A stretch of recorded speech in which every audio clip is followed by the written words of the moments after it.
जो कल्पना की गई थी वो आज भी अस्तित्व में नहीं आया होता, क्योंकि यहाँ पर आज भी जो है देखिए कि नेता लोग अपनी ढपली अपना राग है सबका, अपने राज्य के लिए जो है खुद बंद का हमारा राज्य आगे बढ़े, ऐसे कार्य आदमी को जो भी है, जनता हो चाहे नेता हो, जो भी जगह ये करना चाहिए। मोहल्ले में सब उन्हें कहा जा रहा है क्यों जा रहे हैं क्या जा रहे हैं, तब बस सवाल करते थे। जी अब भाई मूल निवासी है हम यहाँ के, तो हम नहीं जाएंगे तो कौन जाएगा इसका। हम चढ़े पुलिस के हाथ, उसके बाद उन्होंने 2 दिन हमें जेल में डाल दिया, हल्द्वानी उपकारागार में काटी है 2 दिन जेल। रऊफ भाई उस समय जो है समाजवादी पार्टी का नेतृत्व करते थे, और अगर हम दलगत राजनीति से हटके कहें, उनकी जो ब्लड डोनेशन वाली थीम थी वो अपने आप में एक अविस्मरणीय। सिर्फ एक मुसलमान अपने जीवन में ऐसा देखा हल्द्वानी में, रऊफ अहमद, जिसके पास हर क्षेत्र के रक्तदाताओं की सूची थी। कि उत्तराखंड बनने के बाद कुछ लोगों का विकास हुआ है कि जो प्रधान नहीं बन सकते थे वो विधायक बन गए, ये अंतर आया है। और भू माफिया ने यहाँ वो आतंक मचाया है। अभी हम सोशल मीडिया के माध्यम से, प्रिंटेड मीडिया के माध्यम से देखते रहते हैं कि भाई फला जगह ज़मीन ये इतने की हो गई, वहाँ पे ये सरकारी ज़मीन पर कब्जा कर दिया, सरकारी ज़मीन कर दिया, ये हो रहा है भाई साहब। मुझे लगता है कि हल्द्वानी में भी देहरादून की तरह स्मैक की समस्या एक बहुत गंभीर समस्या है। आपका कहने का तात्पर्य यह है कि इन 25 वर्षों में जो लोग अन्य प्रदेश जगहों से आके प्रदेश में आए हैं, वो इस तरीके के गलत धंधों में लिप्त होकर पूरे समाज को बदनाम कर रहे हैं।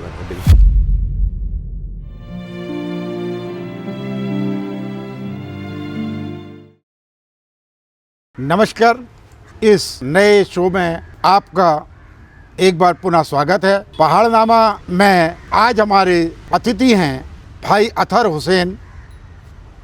आप उत्तराखंड राज्य आंदोलनकारी हैं, और उत्तराखंड राज्य आंदोलन में आप अपनी भूमिका के बारे में, अपने चिन्हीकरण के बारे में और उत्तराखंड राज्य की मौजूदा व्यवस्थाओं के बारे में हम एक बार फिर यहाँ पर बात करते हैं अतहर हुसैन जी के साथ।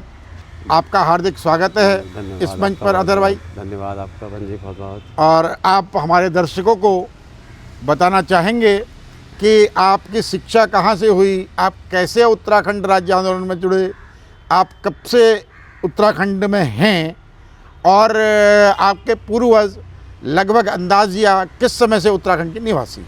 मेरे दादा हुआ करते थे मेंबर फजल हुसैन, और उनके बड़े भाई खलील अहमद। ये 1957 से 1967 तक जो आज वर्तमान में नगर निगम है, उस समय सल्ट हुआ करती थी नगर पालिका हल्द्वानी। जी हल्द्वानी। और उस समय उनका 2 बार का कार्यकाल रहा है पार्षद के रूप में। जी जी, पार्षद तो अब होते हैं, उस बार मेंबर हुआ करते थे। पार्षद हिंदी में पार्षद। हाँ पार्षद। दया किशन पांडे जी चेयरमैन हुए, एक बार रहे, एक बार स्वर्गीय हीरा बल्लभ बेलवाल जी रहे, जिनका पटेल चौक में निवास हुआ। हाँ, मतलब जब समय हीरा बल्लभ बेलवाल जी अध्यक्ष थे तो उस समय आपके पिताजी, दादाजी, आपके दादाजी वार्ड मेंबर थे। जी जी जी जी, दादाजी भी। उससे पहले क्या नाम बताया आपने? पांडे जी। जी जी, दया किशन पांडे जी जिस समय थे। जी जी, दया किशन पांडे जी वो हुए मेरे ख्याल जिनकी पुत्र की ड्राई क्लीन की दुकान थी कालाडूंगी रोड में। ना दया किशन पांडे जी की ये जो पांडे निवास हुआ यहाँ पर, ये पांडे निवास वाले। जी जी, वो पांडे निवास है, जिनके नाम से ये रामला ग्राउंड के पीछे डी के पार्क हुआ। दया किशन पांडे जी के नाम से हुआ। जी, स्वराज भवन के साथ। जी जी। और पुराने लोग हुए हम तो यहाँ के, दादा लोग कब बस गए होंगे वो तो ध्यान इतना याद नहीं है। तो जी आए थे दादा के, बल्कि परदादा आए थे फिर। अच्छा, परदा कहाँ से आए थे उत्तराखंड में? ये कांट से आए थे उस समय जी। कहाँ से? कांट जिला मुरादाबाद। कांट। जी जी जी। मेरा घर जहाँ पर है इस समय वर्तमान में पंजी, वहाँ पे एक पाखड़ का पेड़ है जी, अभी भी मौजूद है वो जी। करीब 140-45 साल का पेड़ हो गया होगा उसकी। वो मेरे परदादा के हाथ का लगाया हुआ है, दादा के पिताजी के हाथ का। अच्छा। इतने पुराने हो गए। अच्छा। और शिक्षा मैंने प्राप्त की है एचएन इंटर कॉलेज से जी। मिशन में ही पढ़ा हूँ यहाँ, जब छोटे थे 2-3 क्लास यहाँ पढ़े हमने, उसके बाद फिर एचएन इंटर कॉलेज चले गए थे। जी जी जी। कुछ स्थितियाँ, पारिवारिक परिस्थितियाँ ऐसी हो गई थी कि 1981 में स्कूल जो है छोड़ना पड़ा जी।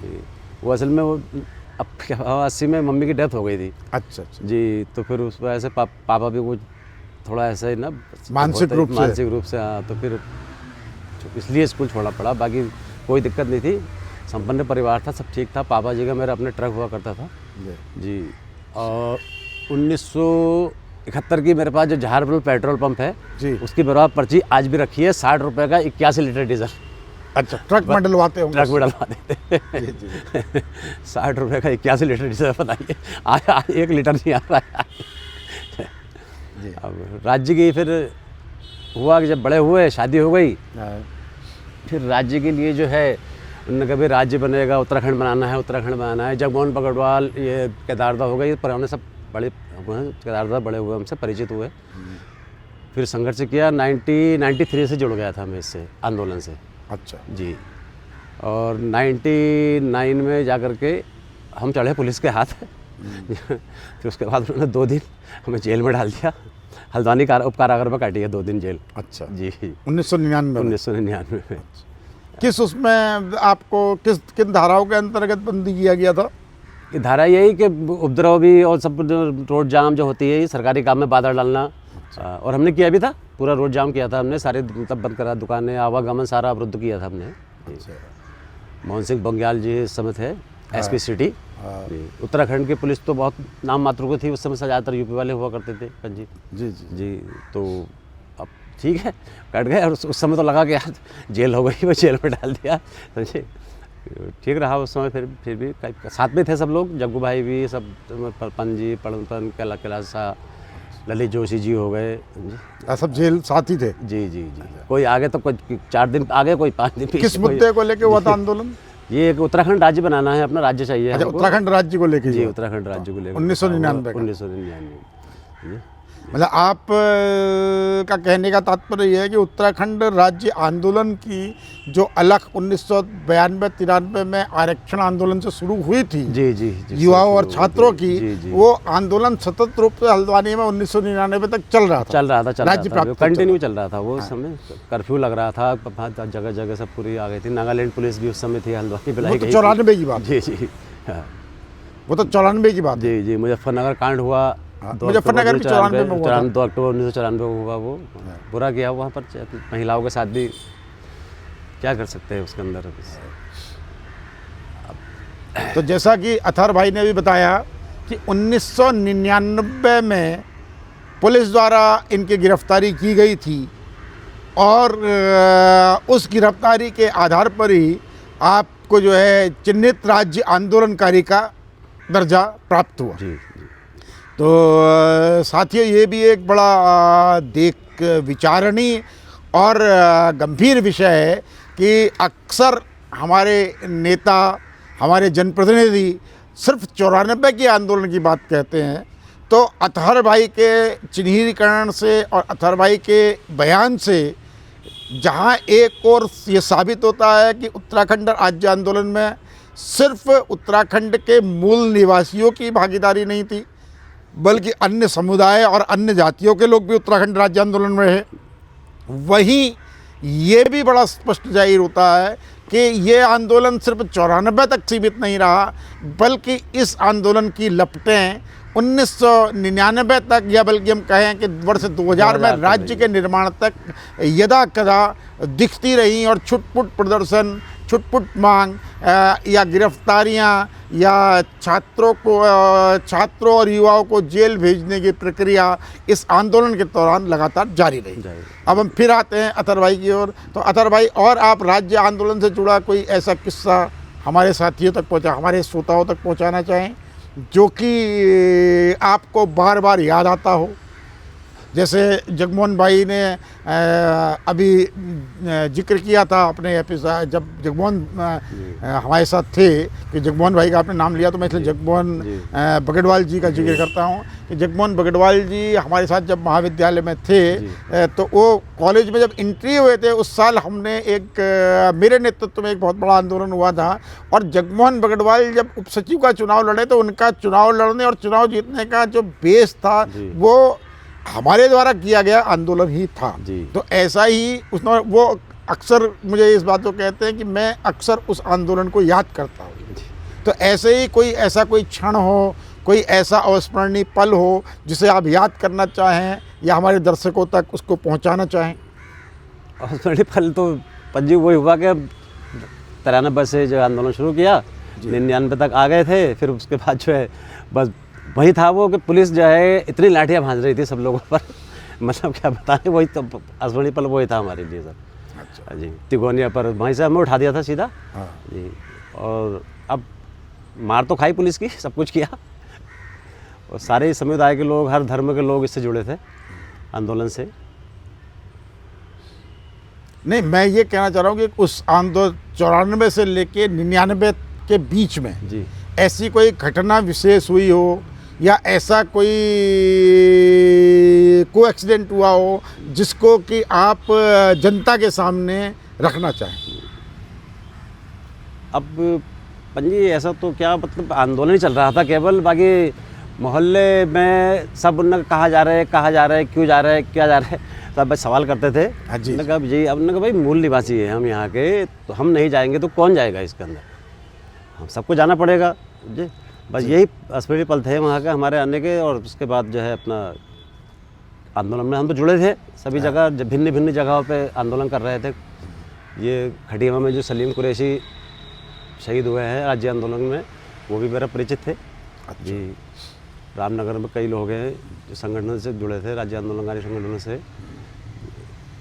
अच्छा, जैसा कि मुझे याद आता है हल्द्वानी के परिप्रेक्ष्य में 1994 और 93 में, 92, 93, 94, जिस समय मुलायम सिंह उत्तर प्रदेश में मुख्यमंत्री थे, और समाजवादी पार्टी उत्तराखंड में या हल्द्वानी में बहुत मजबूत स्थिति में थी रऊफ भाई के नेतृत्व में।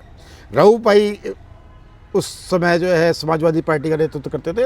और अगर हम दलगत राजनीति से हटके कहें तो रऊफ अपने आप में, क्योंकि रऊफ हमारे हम उम्र ही थे, अगर आज होते तो शायद रऊफ एक अच्छे नेताओं में होते, तो उन हम उम्र नेताओं में मैं, क्योंकि उनका जो एक मुस्लिम नेताओं में मैंने एक देखा कि उनकी जो ब्लड डोनेशन वाली थीम थी वो अपने आप में एक अविस्मरणीय वो थी। और इस 53-54 साल की उम्र में मैं ये कह सकता हूँ कि मैंने सिर्फ एक मुसलमान अपने जीवन में ऐसा देखा हल्द्वानी में, रऊफ अहमद, जिसके पास हर क्षेत्र के रक्तदाताओं की सूची थी। जी, जी, और हमें भी छात्र नेता के तौर पर या युवा राजनीति करते हुए अगर कहीं खून की ज़रूरत होती थी तो हम राजनीतिक मतभेदों और विद्वेषों से हटके रऊफ को व्यक्तिगत फ़ोन करते थे और वो हमें पूरी लिस्ट दिखाता था कि यार ये ए ग्रुप वालों की है, ये बी वालों की है, ये ए पॉजिटिव वालों की है, ये ए बी पॉजिटिव वालों की है, तुम इसमें से बताओ किस किस लड़कियों को बुलाना है। और उस समय दूरभाष भी नहीं होते थे, फ़ोन नंबर भी नहीं होते थे, लेकिन उसके पास लड़कों का एक ऐसा हुजूम था जो कि ऑटोमेटिकली हॉस्पिटल में खून देने के लिए आ जाता था। जी जी, रऊफ भाई का तो पंजी ये था कि रऊफ भाई ने जो राजनीति शुरू की अपनी जी, वो उन्होंने हॉस्पिटल और ये ब्लड कैंप, रऊफ भाई ने जो राजनीति शुरू की, रऊफ भाई शायद आपको याद हो या ना हो, रऊफ को सबसे पहले हरीश पाल शहर अध्यक्ष होते थे यूथ NSVI के, तो रऊफ को राजनीतिक रूप से इंट्रोड्यूस सबसे पहले हरीश पाल ने किया। हरीश पाल भी HN के मेरे क्लासमेट है, हरीश पाल भी पढ़ते थे। हरीश पाल ने जो है रऊफ को राजनीति, फिर रऊफ जो है समाजवादी पार्टी में गए और बहुत आगे बढ़ गए थे, और उसके बाद उनकी जो है हत्या हो गई थी। वो एक अपने आप में एक अलग विषय है, उसे हम किसी एक अलग पॉडकास्ट पर उठाएंगे। लेकिन जो मैं कहना चाह रहा हूँ कि उस दौर में जब राज्य का आंदोलन होता था, 1994 में जब राज्य का आंदोलन चरम पर था, तो उस समय रऊफ के नेतृत्व में मुस्लिम समुदाय का एक बड़ा वर्ग वो राज्य आंदोलन के विरोध में था ना? जी बिल्कुल था। क्योंकि रऊफ भाई, क्योंकि वो इसलिए नहीं था कि उन्हें व्यक्तिगत कोई अलगाव था पहाड़ के लोगों से, बल्कि वो इसलिए था कि रऊफ भाई समाजवादी पार्टी के साथ थे, इसलिए विरोध में था। तो जैसा जगमोहन बगड़वाल से हमारी अभी बीच में बात हुई थी, तो जगमोहन बगड़वाल ने बताया था कि एक दिन जुलूस मनमोहन तिवारी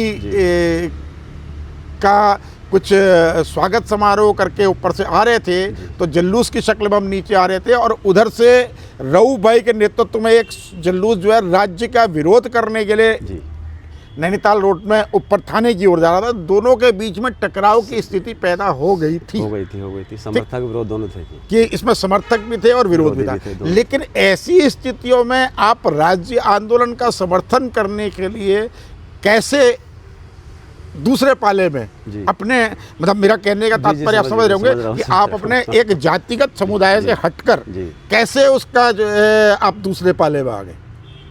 अब पंजी देखिए, क्योंकि ये एक बड़ा जिज्ञासा का विषय हो सकता है। जिज्ञासा विषय बिल्कुल सही कर रहा हूँ। तो मैं ये कहना चाह रहा हूँ ना पंजी के, आपको बताया था मैंने अभी कि मेरे दादा और उनके बड़े भाई, तो हमारा जो है ऐसा नहीं है कि साहब हम वहीं तक सीमित रहे। नहीं बिल्कुल ठीक अपने इलाके तक हमने, मेरे भी संबंध सभी मेरे दादा के जैसे रहे। वो सभी के हैं। मैंने कहा ना, रऊफ से मेरे बहुत अच्छे संबंध थे। जी मैंने आपको बताया कि रऊफ से मेरे व्यक्तिगत रूप में रऊफ भाई से मेरे बहुत अच्छे संबंध थे। और हमने रऊफ भाई, जब तक उत्तराखंड राज्य आंदोलन नहीं हुआ था तब तक हमें रऊफ भाई ने कई बार मदद की और हमने रऊफ भाई की कई बार मदद की। और रऊफ के जब छोटे भाई की मतीन वगैरह की मुझे याद नहीं है किससे हुई थी, जब उनकी शादी जो हुई थी हीरानगर में, तो मैं उनके ससुराल पक्ष के लोगों को लगभग सभी को जानता हूँ, क्योंकि वो लोग सब बाहर से आए थे और वो हीरानगर में रुके थे। और उनकी मुझे अच्छी तरह याद है, क्योंकि मैं उस समय भी अखबार का काम करता था। तो उनकी जो मेरे ख्याल से मतीन की धर्मपत्नी है या जावेद की हैं, वो डिजाइनिंग का काम बहुत बढ़िया करती थी। जो पेपर डिजाइनिंग होती ना, जी समाचार पत्र को डिजाइन करने का, तो मैगजीन डिजाइनिंग का काम बहुत बढ़िया करती थी। इसलिए वो मेरे बड़े संपर्क में थे उनके परिवार के। तो इसलिए मैं उनको बहुत अच्छी तरह जानती हूँ। हाँ, तो पंजी ये था ना, वो आपको बताया मैंने अभी कि मेरा तो मेरे दादा, मेरे सब लोगों का हमारा तो इधर संपर्क रहा, इधर से ही ज़्यादातर। क्योंकि आप कहना ये चाह रहे हैं कि आपके जो परिवार के, आपके फोरफादर, आपके दादाजी, क्योंकि उस जमाने में पार्षद थे पांडे जी के साथ, बेलवाल जी के साथ, तो आपका जुड़ाव इसलिए समाजवादी पार्टी की ओर ना होके आंदोलनकारियों की ओर। ठीक, बहुत अच्छा है। कांग्रेस शुरू से मेरे दादा, उनके बड़े भाई सब कांग्रेसी रहे और हम भी एक कांग्रेस पार्टी से ही जुड़े हैं आज भी। अच्छा जी। लेकिन वो आंदोलन कांग्रेस का आंदोलन नहीं था। वो कांग्रेस का नहीं था, वो तो एक जनता का आंदोलन था। आप युवा होने के कारण, युवाओं के साथ के कारण इस आंदोलन में जुड़े और 99 में आप जेल में गए। ठीक, बहुत अच्छा है। मौजूदा परिप्रेक्ष्य में आप जो भी कार्य कर रहे हैं, तो आप कैसा महसूस करते हैं उत्तराखंड राज्य बनने से पहले की स्थितियां और वर्तमान की स्थितियां? अब वर्तमान और पहले तो राजू अंतर तो ऐसा है, देखिए थोड़ा बहुत अंतर आया है, मगर जो कल्पना की गई थी वो आज भी अस्तित्व में नहीं आया उत्तराखंड हमारा। क्योंकि यहाँ पर आज भी जो है देखिए कि नेता लोग अपनी ढपली, अपना राग है सबका। कोई जो इधर को जा रहा है, कोई इस पर चला जा रहा है। भाई अपने राज्य के लिए सोचे आदमी है, अपने राज्य के लिए जो है बंद का हमारा राज्य आगे बढ़े, ऐसे कार्य आदमी को, जो भी है, जनता हो चाहे नेता हो, जो भी जगह ये करना चाहिए इसमें कि भाई अपने राज्य के बारे में सोचे कि हमने जिस राज्य की कल्पना की थी, जो राज्य हमको चाहिए था, वो राज्य मिल गया, और ठीक हो गया, अच्छी बात है।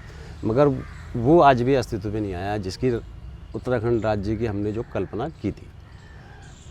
क्योंकि आप देख रहे हैं अभी यहाँ पर पता नहीं बाहरी व्यक्ति कौन कहाँ से, आए दिन नशे के खिलाफ अभियान होता है, पुलिस पकड़ती है, इसमें ये सब, तो ये चीज़ें जो है नहीं होनी चाहिए बिल्कुल। मुझे लगता है कि हल्द्वानी में भी देहरादून की तरह स्मैक की समस्या एक बहुत गंभीर समस्या है। ये बहुत गंभीर समस्या है। इसके लिए जो है प्रशासन को, लेकिन कहीं ना कहीं प्रशासनिक खबरों से ये बातें बड़ी जाहिर होती हैं कि स्मैक की बिक्री उसी क्षेत्र से होती है जिस क्षेत्र से आप आते हैं। ना, ऐसा नहीं है, ऐसा भी नहीं है। अच्छा। जी, ऐसा भी नहीं है।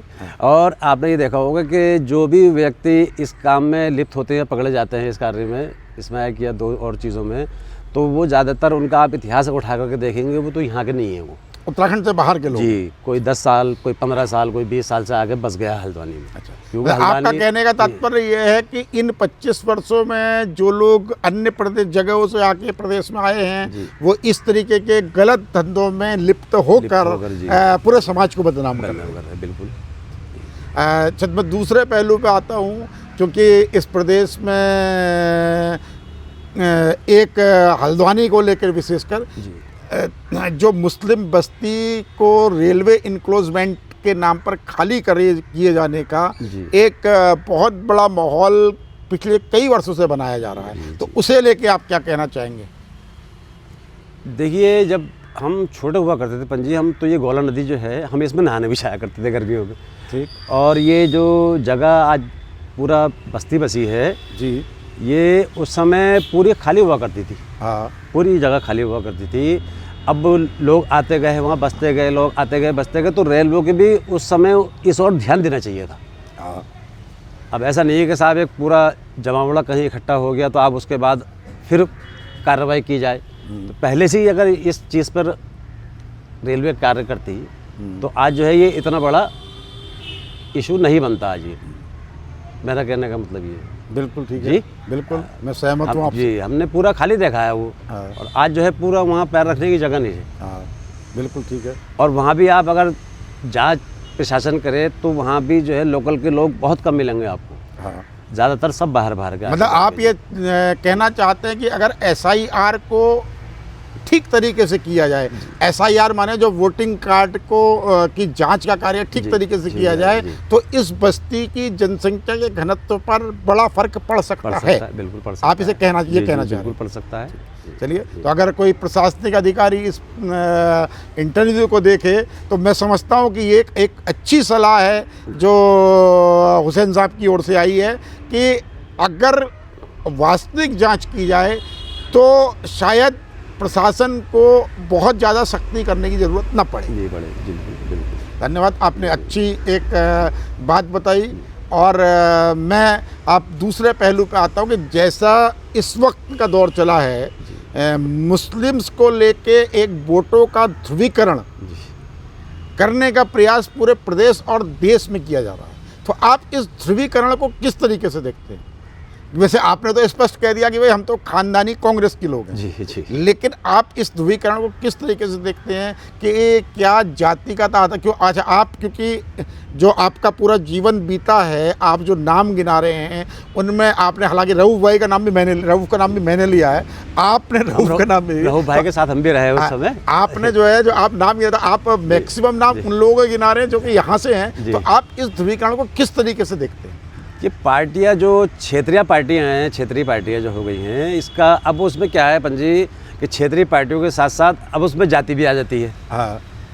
कि यादव, ये मुस्लिम, ये ठाकुर, ये ऐसा, तो ये ध्रुवीकरण ये हो रहा है वोटों का, चाहे किसी भी जाति का हो वो। हाँ। यादव हो, मुस्लिम हो, ब्राह्मण हो, क्षत्रिय हो, सबका ध्रुवीकरण इसीलिए हो रहा है ये पंजी। आप ये कहना चाह रहे हैं कि क्षेत्रीय पार्टियों के ध्रुवीकरण से सामाजिक माहौल में एक नुकसान है। लेकिन अगर आप देखें तो हिंदू और मुस्लिम का मुद्दा ज़्यादा तेज हवा किसी क्षेत्रीय पार्टी में नहीं पकड़ता, बल्कि एक राष्ट्रीय राजनीतिक दल के सत्ता में आने के बाद ज़्यादा तेज हुआ है। इस बारे में हम इसको कैसे देखते हैं? इस बारे में क्या कहेंगे पंजी? बस वो पार्टियों का है अपना अपना, कोई अब उन्होंने कर रखा है हिंदू मुस्लिम, तो अब इससे हो गया क्या बताइए आप?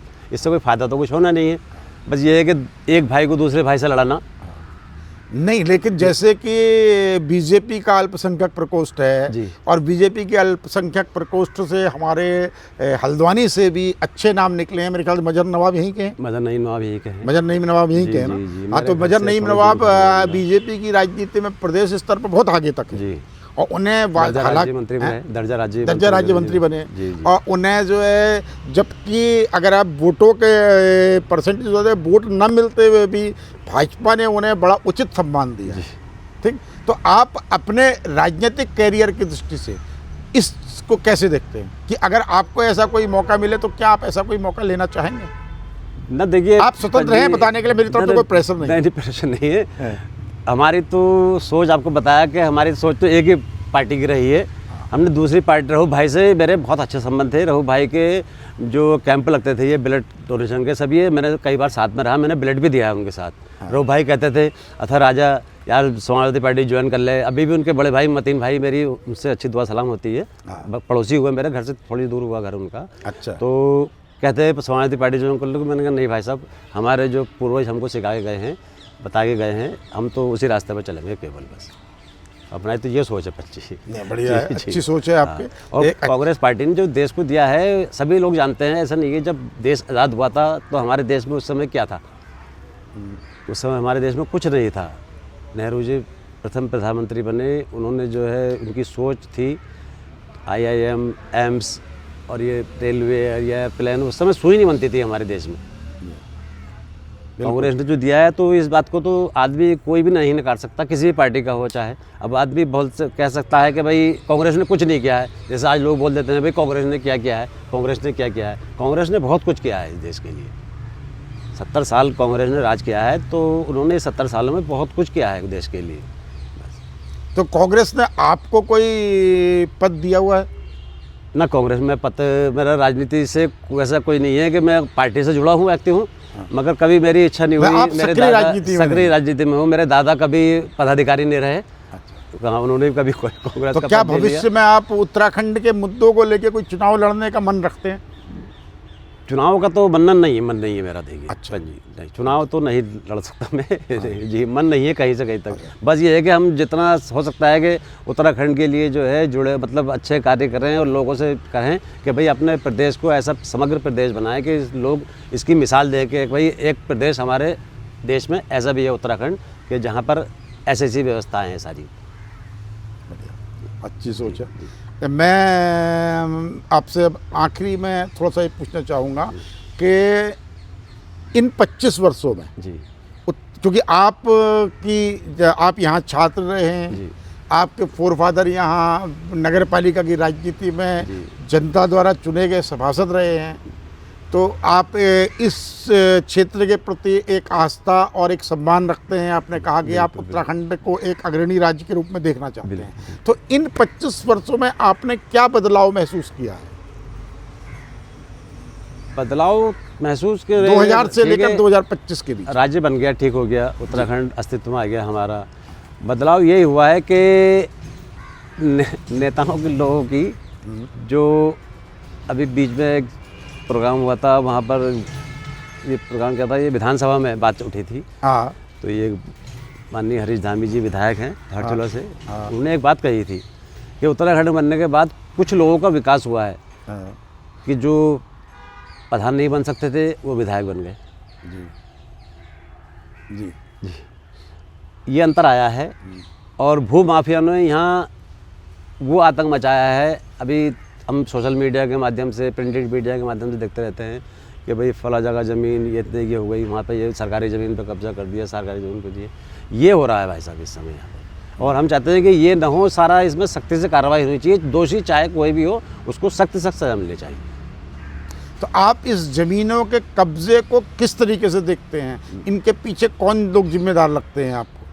भूमाफिया हैं सारे के सारे, किसका नाम लें? नहीं तो भूमाफिया, अगर स्थानीय जनता न चाहे तो भूमाफिया थोड़ी कब्जेदारी कर सकते। अब जनता का क्या है भाई साहब कि जनता तो ऐसे ही है, बेचारी जनता को तो कुछ मालूम ही नहीं चल रहा है कि कौन सी ज़मीन सरकारी है, कौन सी हमारी है। वो चल रहा है इस समय, क्या सरकारी है क्या हमारी है। जिसका मन हुआ जहाँ पर उन्होंने चलो ठीक है भाई बेच दी उन्होंने। स्टामों पे भी आपने देखा कि दमर ढोंगा में 100 रुपये की ज़मीन स्टामों पे जो है बेच दी। गोलापार में हो रहा है आज दिन, सब ये चल रहा है इस समय। इसलिए इस और सरकार को ध्यान देना चाहिए, चाहे वन विभाग की ज़मीन हो, चाहे कैनाल की हो, किसी भी विभाग की ज़मीन होना चाहिए। उनको अपनी खुद रखवाली करनी चाहिए ज़मीन की। आदमी जैसे अभी आपको मैंने बताया कि रेलवे, जब हम गोला नहाने जाते थे, छोटा हुआ करते थे हम बचपन में, तो वो पूरा हमने खाली देखा है। और बहुत धीरे धीरे धीरे धीरे धीरे धीरे पुगर मुत्तों की तरह सब लोग जो है आकर के वो गए, बस गए जमीन। तो किसी ने तो बसाया होगा। जी, बसाया कौन? बसाया किसी ने नहीं है। आदमी आया, हमने जगह खाली पड़ी है यहाँ पर आ जाओ, जगह खाली पड़ी है यहाँ पर आ जाओ। एक आया बाहर का, उन्होंने दूसरे को बुलाया, जैसे तीसरे को बुलाया, चौथे को बुलाया। नहीं, किसी ने तो उन्हें बताया होगा ना कि भाई यहाँ आ जाओ, यहाँ बनो, यहाँ रहो। किसी ने उनसे हटने को भी कहा होगा, किसने बैठने की भी तो हमारी जानकारी भी नहीं है कि किसने बताया है, मगर अब बसते हुए हमने लोगों को देखा है अपनी आंखों से। पंछी जी, हाँ। मैं सन 75 के बाद। जी, सन 75 के बाद। अच्छा, दूसरा आपने मुझे अभी पिछले बार में एक बार कहा कि गोला आपके नज़दीक बहती है, और गोला को आप हल्द्वानी की लाइफलाइन मानते हैं बिल्कुल, क्योंकि हल्द्वानी के लोगों को रोजगार देने में गोला का एक बहुत बड़ा हाथ है। ठीक है, तो लेकिन आप गोला में होने वाले वैध और अवैध खनन को किस तरीके से देखते हैं? खनन का तो पंजी देखिए ये है कि वहाँ पर जो बस्ती है वहाँ बुग्गी वाले भी रहते हैं जी। उनकी रोजी रोटी का साधन हुआ वो। हाँ। और इस समय गोला जो है वन निगम चली गई थी, उसके बाद उन्होंने प्राइवेट ठेका पर दे दी। कुलवंत सिंह हुआ करते थे, पहले दी थी माफिया पहले दी थी। ये उसी समय की बात है जब राजनीति में सक्रिय जी जी थे। समाजवादी पार्टी की सरकार थी। 93 94 की बात है। समाजवादी पार्टी की सरकार थी। समाजवादी पार्टी में मुलायम सिंह ने ही गोला और उत्तराखंड राज्य आंदोलन के चरम पे आने का एक बहुत बड़ा कारण गोला को ठेका पे दिया। गोला का भी ठेका भी था जी, इसमें सब लोग, कई लोगों ने उसमें विरोध भी किया। हाँ। अब विरोध का यह है कि जब सरकार ने कोई चीज़ दे दी, मान लीजिए उनका जो है उन्होंने एग्रीमेंट कर दिया कि अभी हमने 3 साल के लिए आपको दे दिए गोला, अब उसमें जनता मजबूर हो जाती है। जनता कुछ नहीं कर सकती क्योंकि सरकार तो सरकार ही हुई, गवर्नमेंट है भाई, उन्होंने दे दी, उन्होंने ठीक हो गया। 3 साल के लिए उस समय गोला दी थी उनको, कुलवंत सिंह जी को। और ये राजस्व का घाटा सरकार को है, इससे वन विभाग वन निगम खुद चलाए गोला को, खुद देखे। खनन खुद होना चाहिए, खुद कराए इसके अंदर। ऐसा नहीं है कि साहब हमने किसी को ठेके पर दे दिया, इसको ये कर दिया, फिर वो अपनी मनमर्जी करता है फिर वो। लेकिन बुग्गियों के जरिए जो रेता बजरी की कालाबाजारी होती है, बुग्गियों तो ऐसा है, देखिए जो हमने वो जो रोड देखा है, पहले वहाँ से बुग्गी रेता निकाल लिया करता थे, 94 95 की बात है ये, लेकिन वो आज नहीं होता है वो। अच्छा। उसकी वजह ये है कि भराव वहाँ पर इतना हो गया है कि भाई साहब करीब 60-70 फुट नीचे जा कर के गोला हो गई है जहाँ से रेल गुजरती है इस समय। तो वहाँ से 60-70 फुट बुग्गी सीधी कहाँ से चढ़ जाएगी सीधी? मतलब आपके कहने का मतलब है कि अब बुग्गियों से जो है रेता बजरी की चोरी का सिलसिला बंद हो गया है इस बीच में। जी जी, इस बीच मतलब आपका कहने का तात्पर्य यह है कि गोला से जो भी खनन का कार्य हो रहा है वो 1 नंबर में और लीगल तरीके से हो रहा है, इसको इसी तरीके से समझा जाए। अब वो लोग, ऐसा नहीं है कि अभी भी खनन होता है, अवैध खनन। हाँ। मगर वो कैसा होता है कि लोग गए अपना, उन्होंने जैसे जो सीमेंट के कट्टे आते हैं, हाँ। सीमेंट के, वो ले गया। अब वो गरीब लोग हुए, वो भी उनका भी एक रोजी रोटी का है। हाँ। ठीक है, वो नहीं, वो तो एक से वो अनियोजित, देखिए दो तरीके का चीज़ है। एक तो ये है कि मुझे अपना मकान बनाने के लिए चाहिए, मैंने 20 कट्टे नदी में गया और भरे, अपनी मजदूरी की और उसे ले आया। जी जी, तो वो चोरी नहीं, चोरी है लेकिन उसे चोरी नहीं कह सकते। एक खनन ये है कि आपने ट्रक के ट्रक भर रहे हैं और आपके रोज निकल रहे हैं। तो आपका कहने का मतलब ये है कि जो चोरी वाला खनन है वो होना अब गोला में अवैध इन 25 वर्षों में बंद हो गया। नगण्य समझ लीजिए, उसको नगण्य समझ लीजिए। तो ये एक उत्तराखंड की अच्छी, अगर ऐसा है आप ये कह रहे हैं, तो ये एक उत्तराखंड के लिए एक अच्छी उपलब्धि है कि इन 25 वर्षों में खनन के क्षेत्र में गोला में चोरी होना बंद हुआ है। क्योंकि इसका श्रेय सरकारों को दिया जाना चाहिए। जी जी, बिल्कुल बिल्कुल सरकार को देना चाहिए। क्योंकि हमने जब वो भी देखा है छोटेपन में, जब पंजी जब गोला बंद हो जाया करती थी, उसके बाद भी गोला में हमने गोला बंद में भी ट्रक भरते हुए देखे हैं। बिल्कुल, तभी मैं भी पूछ रहा हूँ, मैं भी इसलिए जिस समय मैं उतरा यहाँ देहरा हल्द्वानी में था तो मैंने भी ये चीज़ देखी हुई है, मैं इसीलिए इस चीज़ को जी जी, वो चीज़ आज नहीं है जी। इसका श्रेय जो है, इसका तो श्रेय सरकारों को जाना चाहिए कि इन 25 वर्षों में ये एक उपलब्धि है कि अगर आपने गोला में खनन बंद हुआ है। अच्छा, इसी के साथ अब हम आते हैं, आपने भी स्मैक की बात की, नशे की, तो दूसरा राजस्व प्राप्ति का उत्तराखंड का स्रोत है शराब। जी, शराब। हालांकि आपके समाज में सामाजिक रूप से शराब प्रतिबंधित है, लेकिन जितना नशे का सेवन आपके क्षेत्र में भी होता है वो कम नहीं है। जी। तो आप इसको किस दृष्टि से देखते हैं? सभी, अब देखिए ये कलयुग है। हाँ। ये पंजे कलयुग है। ऐसा नहीं है कि अब मैं आपसे ये कहूँ कि साहब बॉम्बलन आदमी जो है ये काम नहीं कर रहा, या इसमें पी रहा है, या ये नहीं कर रहा, ये कर हो सब जगह रहा है। ये सब जगह हो रहा है। खाली दूध का धुला कोई नहीं है। वही अभी जैसे कोई कह रहे थे हमाम में सब नंगे हैं, समझे? तभी जो बोला था उन्होंने, हमाम में सब नंगे हैं जी। और हमारे जो वैसे ज़्यादातर ये होता है कि जो यूपी राज्य की जो बॉर्डर हमारा है, ये इधर को, ये जैसे बहेड़ी से आगे यहाँ पर ज़्यादातर लोग पकड़े जाते हैं। स्मैक के तस्कर जो पकड़े जाते हैं स्मैक के, मैं कहाँ से ला रहा था, उन्होंने बहेड़ी से ला रहा था, बदायूं से ला रहा था। प्रशासन को इस और ध्यान देना चाहिए कि भाई यहाँ से जो लोग आ रहे हैं इनकी तलाशी कैसे हो, क्या हो, इसको और ध्यान देना चाहिए। ये बहुत बड़ा मुद्दा है ये, और ये आने वाली नस्लें जो है खोखली हो जाएंगी भाई साहब, अगर ये इसको नहीं रोका गया, इसको स्मैक को। तो जैसा कि हम लगातार अपने शो में देख रहे हैं कि नशे की समस्या, और नशे में भी विशेष रूप से स्मैक अथवा अन्य केमिकल वाले नशों के से जो है जनता को एक बड़ी परेशानी है। और हम अपने इस पॉडकास्ट के माध्यम से शासन से और सरकार से ये अपील करना चाहेंगे, राज्य आंदोलनकारियों की भावनाएं उन तक पहुंचाने का प्रयास करेंगे कि वो इस नशे के कारोबार को रोकने के लिए सशक्त कदम उठाएं, ताकि हम एक उन्नत उत्तराखंड की ओर, एक अग्रणी राज्य की ओर आगे बढ़ सकें। धन्यवाद, आपका बहुत बहुत धन्यवाद हुसैन साहब। ठीक है, धन्यवाद। आप हमारे पास आए, आपने हमें समय दिया, इसके लिए आपका बहुत बहुत हम आभारी हैं। आपका बहुत बहुत धन्यवाद। ठीक है।